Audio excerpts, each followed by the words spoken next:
Welcome to Drafting Out Loud. Today we're going to be looking at the DraftKings market movers. Specifically, we're going to identify 8 players that are rising that are probably because of the sidekick. I think the sidekick loves them. Next, we're going to look at the fallers and identify a couple fallers that are loved by other people and look at a couple fallers that we should probably just be ignoring unless they pass on to the next round. And last but not least, we're going to look at the values and see if there's some players that are DK values that probably should be more expensive on DK relative to underdog. Let's get into it. First off, we're looking at the risers here on our leverage lab.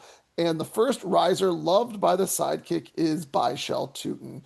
And he is going at pick number 60 right now. And this is a prime time to get him if you haven't got a lot of him. At pick 60, he still is basically falling or staying at the end of the 5th round, the very beginning of the 6th round.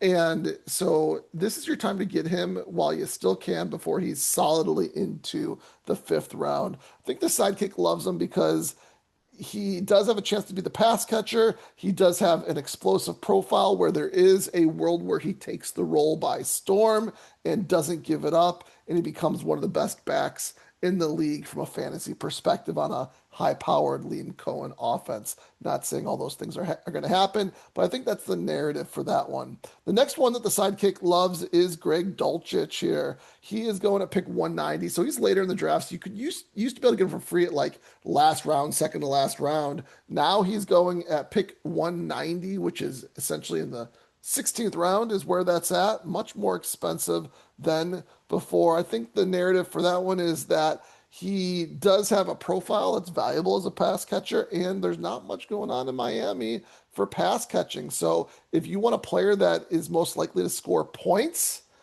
at a position where oftentimes you're not drafting someone early, Greg Dulcich might be the guy. Also, a lot of the other players around that area of the draft maybe are less likely to score any points. Like it's more of an unknown. While I feel like the sidekicks thinks he is more of a known commodity that will more likely score points relative to other people, which it was what I think the sidekicks trying to do oftentimes.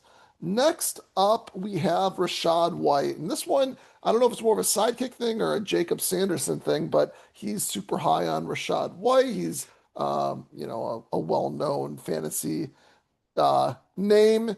And so he's got like almost half his teams with Rashad White so far on underdog. And I think that's carrying over into DraftKings as well. Pick 121, he's basically at the beginning of the 11th round. So chance to get him before he goes into the 10th and, solidly goes in the 10th or something like that. You can see he's rising up relatively fast. He is in the top 10 risers for the day. Next up, the next one the sidekick likes is Jonathan Brooks. Jonathan Brooks just has an elite profile with elite draft capital before all the injuries and on a team where the starter has doesn't have a stranglehold on the job.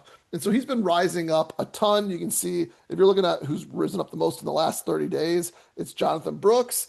If you don't have him and you want to try to get some of him, I don't think it's too late. I could see him rising up into the 90s basically because that's where he's going oftentimes. So grab Jonathan Brooks if you want him. David Montgomery, the sidekick, loves him as well. He's going up pick 50.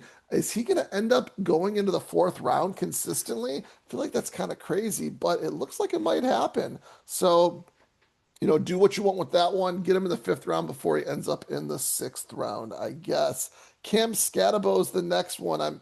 Some of the sidekick users are saying they are loading up on Cam Scatabo right now. He's going in the middle of the 4th round. You were able to get him before in the early 5th or late 4th, and the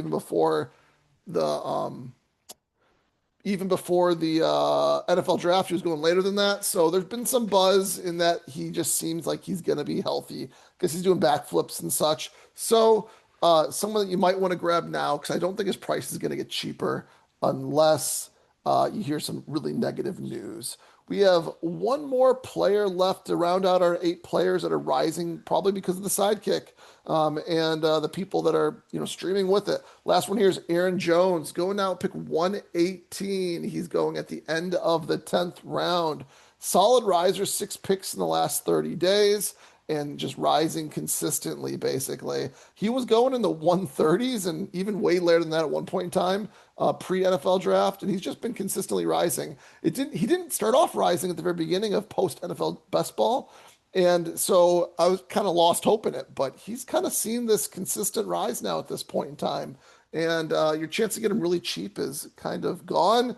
That being said, I think he's a good pick. He's harder to get now. Like I had a boatload of him pre-NFL draft and just haven't found myself clicking him nearly as much now post NFL draft. As far as the fallers go, there are some fallers that people are high on still. If we scroll down here and look at the fallers, the first one is Judkins. Judkins is a just got some buzz from Hayden Winks on their Underdog channel. Just thinking he's one of the good second year running backs who has a combination of athletic ability and like vision, like just NFL running back chops. And so if he can come back from that injury, they're excited to draft him around that point in time. I think they already are drafting him at that point in time. So something to kind of keep in mind, even though he's falling, maybe you can get him as a faller. I wouldn't be afraid to draft him basically. Next one is Makai Lemon. The sidekick likes Makai Lemon. So I don't know why he's falling. That's a little bit surprising, but he's one of that's falling. Jeremiah Love, Liam Murphy is a fan of Jeremiah Love, thinks he should be going way earlier than this. I think I believe him, and I've been taking Jeremiah Love in the third round. There's one of those players where I probably wouldn't be taking in the second round at all right now, because you'll just end up with way more of them than you probably want. But I think I'm going to be taking him almost every single time he ends up in the third round. So I think I'll probably have a lot of Jeremiah Love. Hopefully cheaper than other people, assuming he rises up, or at least at the cheapest he can be, because I won't be drafting him any higher. Those are the players that people like. Two players that I think you should be avoiding right now. One of them is, where are they? Maybe there's only one. There's two. One is Trey McBride. Just with the new offensive coordinator over there, it sounds like maybe he won't get as many slot, targets and more inline targets on the line type of thing. And if that happens, does he have the same value that he had last year? I don't know. I'm not really buying into Trey McBride at this point in time this early. I'm going to wait and see how far he falls. I'll grab him in the third round to get unique, but he's one of those players that I'm avoiding in the second round, basically. And so he's only going to be a third round pick for me right now. And then Bucky Irving. Bucky Irving here is still falling. He's at pick 59. It's the end of the fifth round. I think you got to wait until the sixth round to grab Bucky Irving, as the momentum is still negative with him. Okay, let's go look at our underdog values and see if there are any values that don't make sense to be, they should be more expensive on DraftKings relative to underdog. Let's see if there's any like that. And there are, hint, hint, hint. Number one, Trevion Henderson, pass catching running back, going 8 spots. So like 8.6, like 3/4 of a round cheaper on DraftKings, even though it should probably be more expensive on DraftKings. Number two, Travis Etienne going 4.7 spots. So 5 spots, like half a round almost cheaper on DraftKings. Again, another pass catcher. You'd expect to be more expensive on DraftKings. Number 3, we have, let's see here, Jeremiah Love, 3.3 spots. He should basically, again, don't get him in the second, wait until he goes in the third, and probably hammer him. He should be more expensive on DraftKings. Breece Hall, 3.6 spots. He's a pass catcher, should be more expensive on DraftKings. Let's see if there's any more. Bucky Irving is half a round cheaper on DraftKings, and that one may be debatable if he's the pass catcher or not, but maybe a little bit cheaper.